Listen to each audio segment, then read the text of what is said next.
bây giờ mình sẽ thử lắp cái Z của cái máy CNC. Đây bộ là những chi tiết mình gia công, còn cái máy CNC mình tự chế. Bây giờ xong mình tổ hợp lại. Mình lắp cái ray trước.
Trước mắt là gá vào đây, gá hai cái ray vào trước, rồi sau đó mình sẽ chỉnh thêm một cái ray làm chuẩn, là cái kia đi theo.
Rồi cá xong rồi, giờ mình để hai cái này nó phải rơi như này.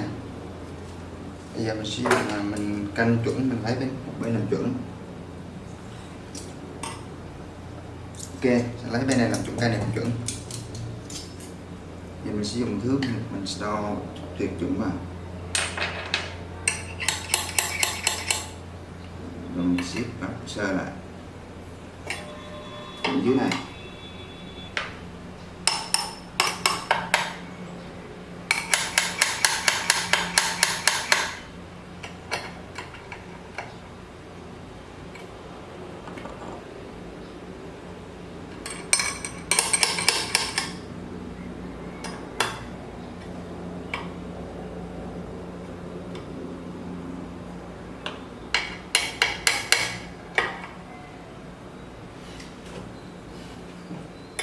Ok, khi căn các bạn đo xong thì bắt đầu siết sơ nó lại nha, từ từ thôi, không làm bộ. Rồi kiểm tra lại lần nữa. Thì mình siết ốc xuống là nó sẽ thay đổi.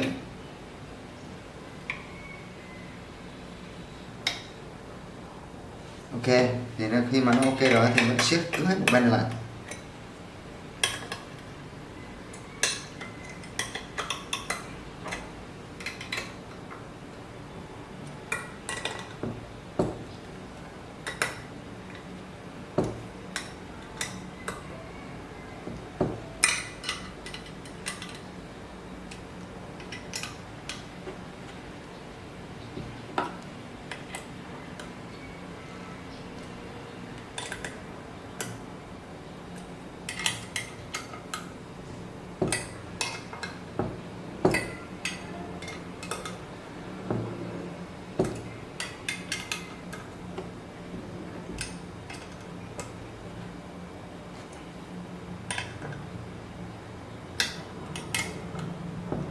Siết đều các ốc.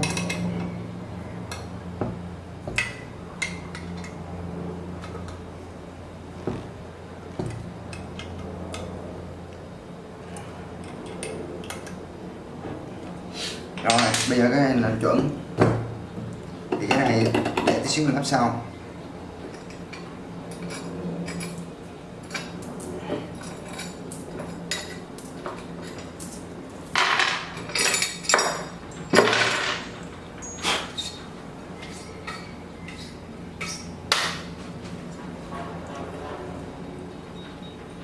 Tiếp theo mình sẽ đưa mấy cái con trượt này vô. Nhớ đưa con trượt thì các bạn phải đưa có chỗ ốc chỉnh này nằm phía bên ngoài, để khi nào sau này mình chỉnh đưa vô đây là nó vô đây, bữa sau nó có che không chỉnh được thì đưa vô.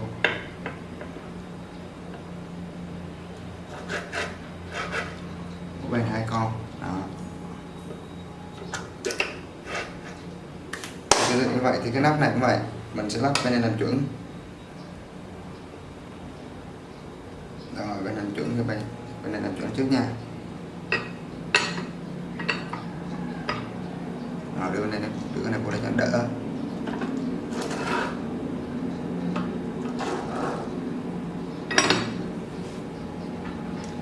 Gá ốc vô như tương tự như nãy, gá ốc vô bên này.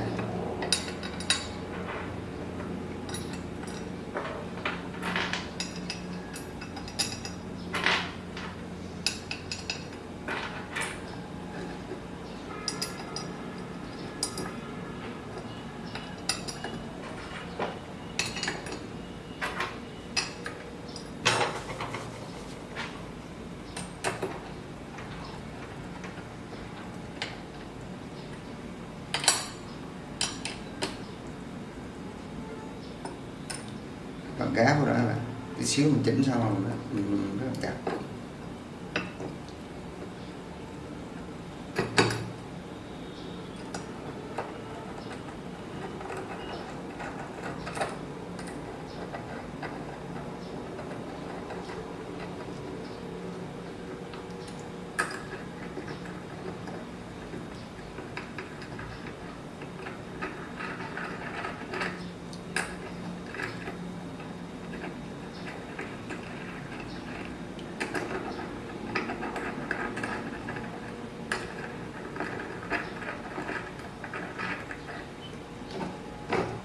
Đó, tương tự có để cái này lỏng ha.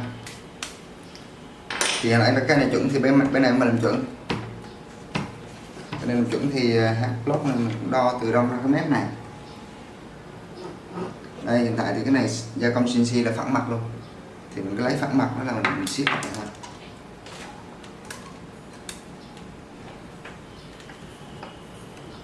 Rồi phẳng siết sơ lại một con, kẹp lại một con để giữ vị trí.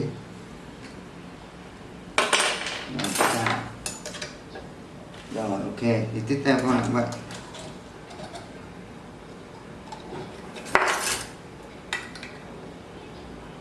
Sát nó. Ok, đó. Thì sát mặt này siết sơ một con này. Vừa tay thôi. Kiểm tra tiếp. Ok, không có cái hở mà. Không thấy cái hở là ok. Đó, mình siết con này nó chạy này ra. Ok, lại.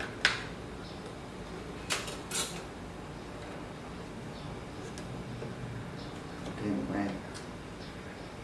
Ok, bắt đầu mình siết ốc, siết từ từ lại.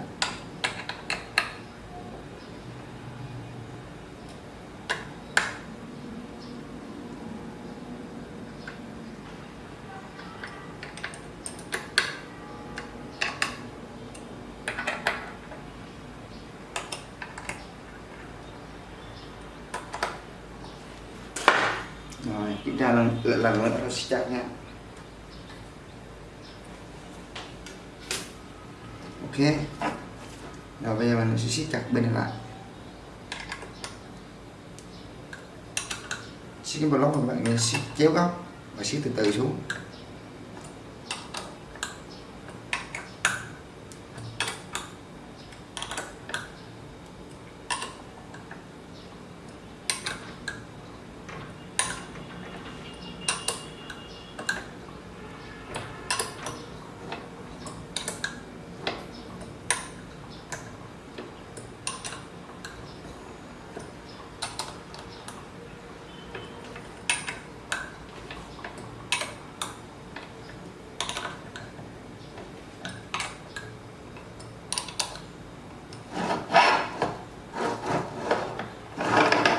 Rồi, tự bên này luôn.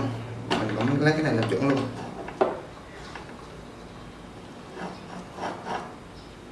Xong cái này, gám này luôn.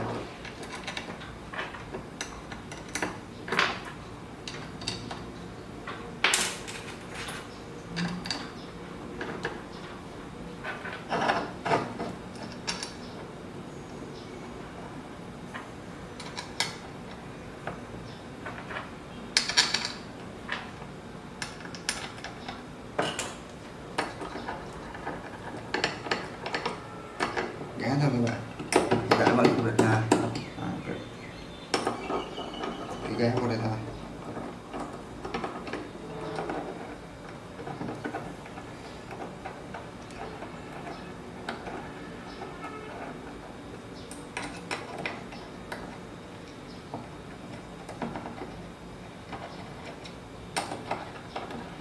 Nó sát không hết xuống, từ con bạn cả.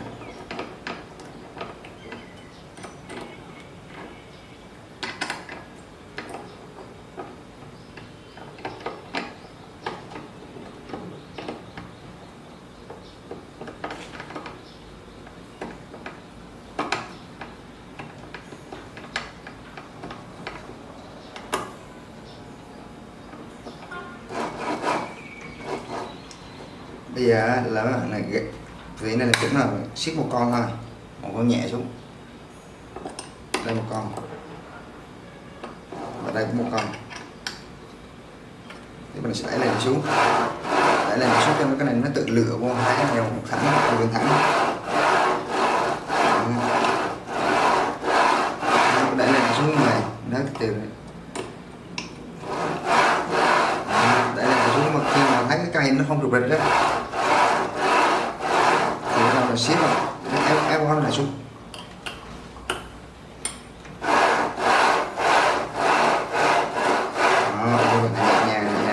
Từ từ mới có lại kéo cái ra không?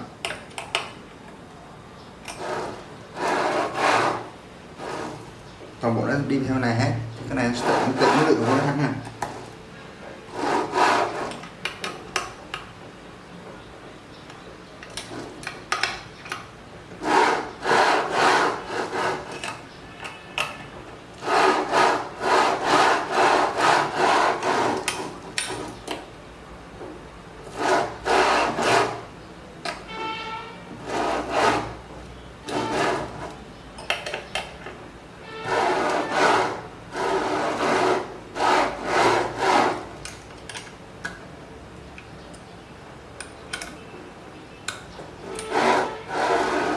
Ok, cố định cái này. Giờ mình cố định cái này trước.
Ok, đây nó sẽ tùy xuống.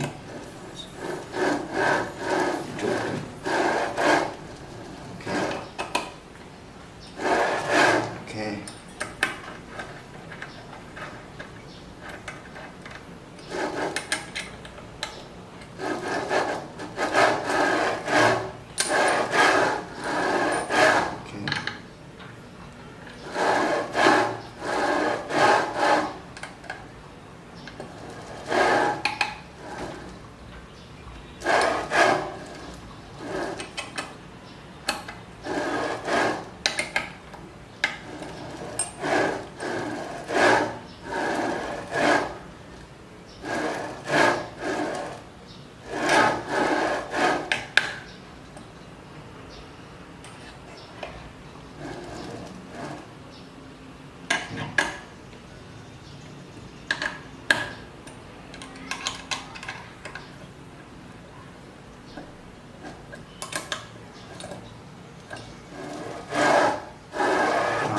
Trời nha, nha.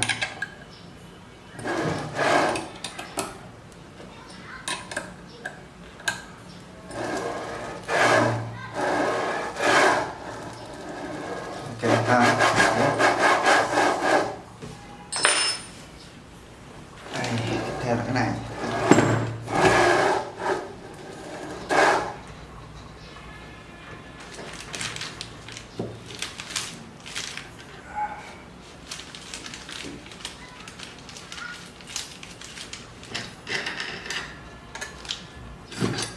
Block hữu đỡ. Đây là rồi ha. Rồi đỡ lại.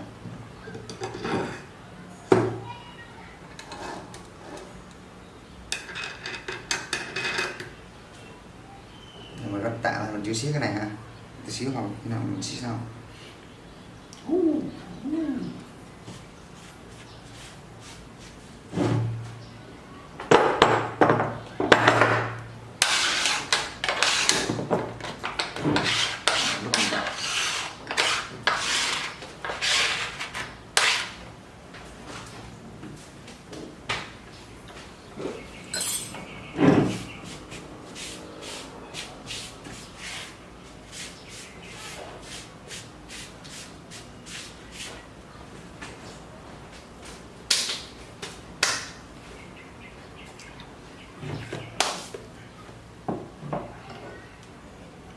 Thì đây là cái cục gỗ này, bây giờ mình lắp vô rồi à. Đây cái bít men nó hơi dài, mình xong rồi mình đi cắt nó nữa, cắt nó ra đây, nâng cái đầu này lên, gá này vô, gá bít men này vô, tương tự như vậy, gá hết này vô.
Rồi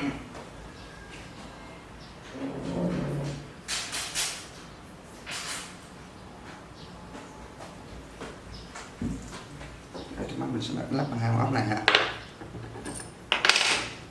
kéo tỏi vô vị trí.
Ok.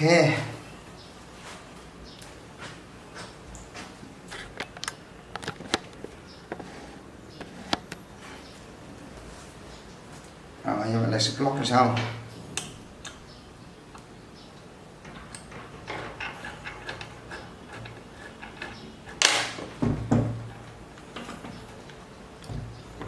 Theo là mình gã cái motor vô. Motor nằm đây, mình sẽ nằm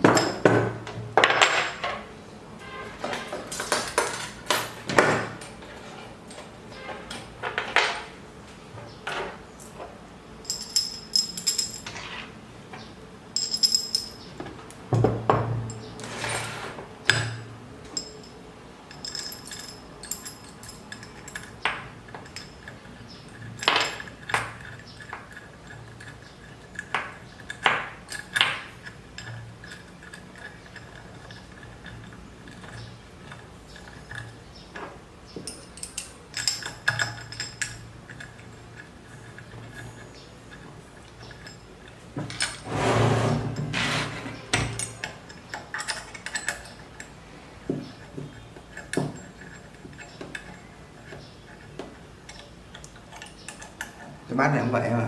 Bây giờ mình gá hờ vào thôi, để tí xíu mình đưa cái motor vào, mình chỉnh nó một cái xong. Motor thì giá trụ dây điện thì đưa ra phía sau cái này, sau lưng này, để bài nó ra trước. Phía sau như vậy rồi mình sẽ đưa vô luôn cái cả, nó sẽ ăn thẳng vào đây luôn. Đó, các bạn thấy không? Đó, nó vừa khít luôn, đúng y vị trí luôn. Điều vào đây dễ thấy.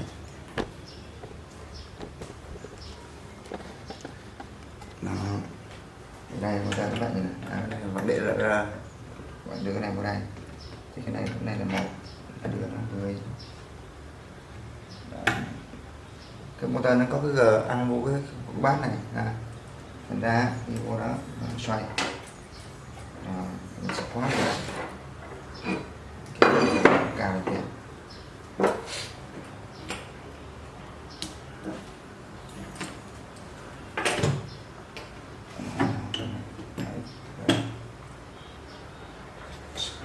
khóa nó ốc lại.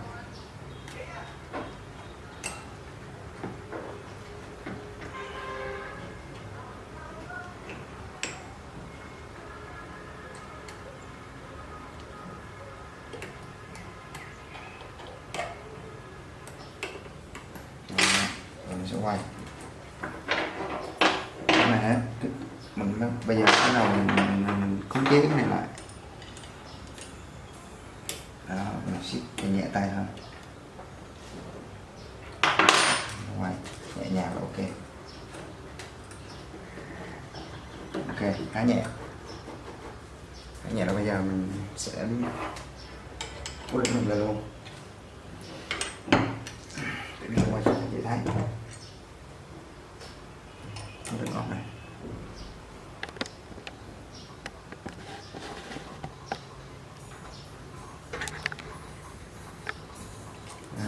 Vậy thế này siết mình lại.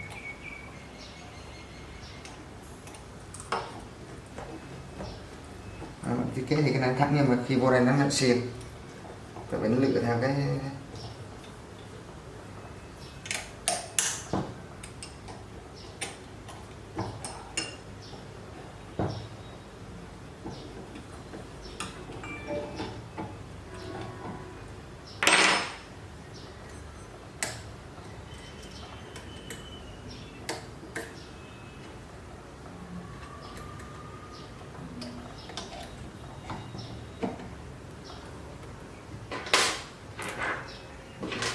rồi.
Khá nhẹ.